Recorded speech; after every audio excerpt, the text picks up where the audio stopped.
மீண்டும் விஜய் படத்தில் த்ரிஷா அப்படின்னு இந்த காம்பினேஷன் கேட்டாலே படம் வேற லெவல்ல இருக்க போகுது அப்படின்னு ரசிகர்கள்லாம் சொல்ல ஆரம்பிச்சிட்டாங்க. என்ன அப்படின்னா, வெங்கட் பிரபு டைரக்ஷன்ல தி கோட் படத்துல வந்து விஜய் இப்ப நடிச்சிட்டு இருக்காரு. இந்த படத்தோட ஷூட்டிங் பார்த்தீங்கன்னா, சென்னையில தொடங்கி பாண்டிச்சேரி உள்ளிட்ட பல்வேறு இடங்கள்ல நடந்து முடிஞ்சுது.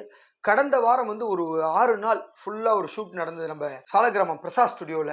ஒரு பிரம்மாண்ட செட்டு போட்டு அதில் வந்து பாடல் காட்சிகள்லாம் படமாகிட்டு இருந்தாங்க. ஸோ யூஸ்வலாக படத்தில் ஏற்கனவே வந்து மீனாட்சி சௌத்ரி, லைலா, ஸ்னேகா, பிரபுதேவா, பிரசாந்த், அஜ்மல், ஜெயராம், மோகன் உள்ளிட்ட ஏராளமான நடிகர்கள் நடிச்சிட்டு இருக்காங்க. ஸோ அவங்க நடிகர்கள் யாராவது ஒரு போர்ஷன்ஸ் ஷூட் பண்ணிட்டு இருப்பாங்க அப்படின்னு நினச்சிட்டு இருந்தா அதுதான் இல்லை. என்னன்னா விடாமுயற்சி ஷூட்டிங் முடிச்சுட்டு பிரேக்ல இங்க த்ரிஷா வந்து சென்னையில இருந்தாங்க. இந்த சூழ்நிலை தான் ஏற்கனவே வெங்கட் பிரபு மூலியமா பேசி ஒரு கன்ஃபார்ம் பண்ணி வச்சிருந்த விஷயம் தான். ஒரே ஒரு பாடலுக்கு த்ரிஷா வந்து விஜயோட ஆடினா நல்லா இருக்கும் அப்படின்னு நினச்சிருக்காங்க. ஸோ அதை கேட்டு நான் அவங்களும் ஒத்துட்டு இருக்காங்க.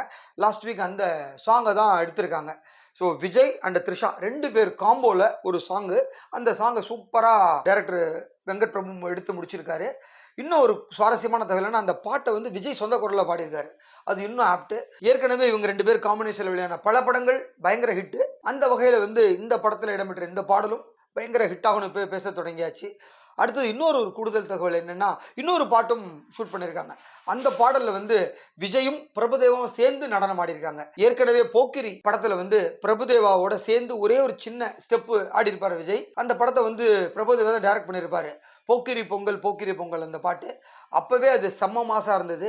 இதுல பிரபுதேவா வேற ஃபுல்லா நடிக்கிறதுனால விஜயும் பிரபுதேவம் சேர்ந்தா எப்படி இருக்கும் அப்படிங்கிற மாதிரி யோசிச்சு அப்படி ஒரு பாட்டையும் கம்போஸ் பண்ணியிருக்காங்க. அதுவும் ரொம்ப நல்லா வந்திருக்கும். அதுவும் எடுத்து முடிச்சிருக்காங்க.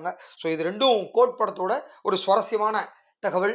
இதை முடிச்சுட்டு பார்த்தீங்கன்னா, அந்த படத்தினுடைய முக்கியமான கிளைமாக்ஸ் போர்ஷன்ஸ்லாம் வந்து கேரள மாநிலம் திருவனந்தபுரத்தில் ஷூட் பண்ண போறாரு டைரக்டர். அந்த ஷூட்டிங்காக நாளைக்கு வந்து விஜய் வந்து திருவனந்தபுரம் கிளம்புறாரு. அங்கே வந்து ஒரு 4-5 நாட்கள் கிளைமாக்ஸ் காட்சிகள்லாம் ஷூட் பண்ண போகிறாங்க. அதன் பிறகு வந்து படத்தினுடைய இன்னும் கொஞ்சம் பேட்ச் ஒர்க்குக்காக படக்குழு வந்து வெளிநாடு கிளம்ப போகுது. அந்த ஷெடியூலோட வந்து அநேகமாக த கோட் படத்தினுடைய ஃபுல் ஷெடியூல் முடிஞ்சிடும் அப்படிங்கிற மாதிரி சொல்கிறாங்க. ஸோ இந்த ஏப்ரலுக்குள்ளே இந்த படத்தினுடைய ஷூட்டிங் ஃபுல்லாக முடிச்சாதான் அவர் அடுத்து ஒரு பிரேக்குக்கு அப்புறம் ஜூன்லேருந்து தளபதி 69 படத்தோட ஷூட்டில் வந்து ஃபுல்லாக இணைஞ்சு நடிக்க முடியும். அதற்காக தான் ரொம்ப வேகமாக பண்ணிட்டு இருக்காரு. சமல்டெனிஸாக வந்து விஜய் தன்னுடைய அரசியல் அத்தியாயத்தையும் தொடங்கி அதுலேயும் அப்பப்போ தலையை காமிச்சிட்டு இருக்கிறதுனால இது வந்து ரொம்ப முக்கியமாக பார்க்கப்படுது. அதனால இந்த படத்தினுடைய பட வேலைகள்லாம் முடிச்சுட்டு அடுத்த படத்துக்கு ஜம்ப் ஆகிடுவார். அநேகமாக வந்து அடுத்த படத்தை பற்றின ஒரு சுவாரஸ்ய அப்டேட்டும் கிடச்சிருக்கு. யார் டைரக்ட் பண்ண போகிறான்னு நம்ம ஏற்கனவே சொல்லியிருந்தோம். கார்த்திக் சுப்ராஜ் இல்லாட்டினா ஆர்ஜே பாலாஜின்னு.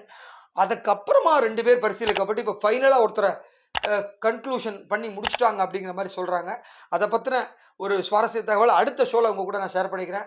நன்றி.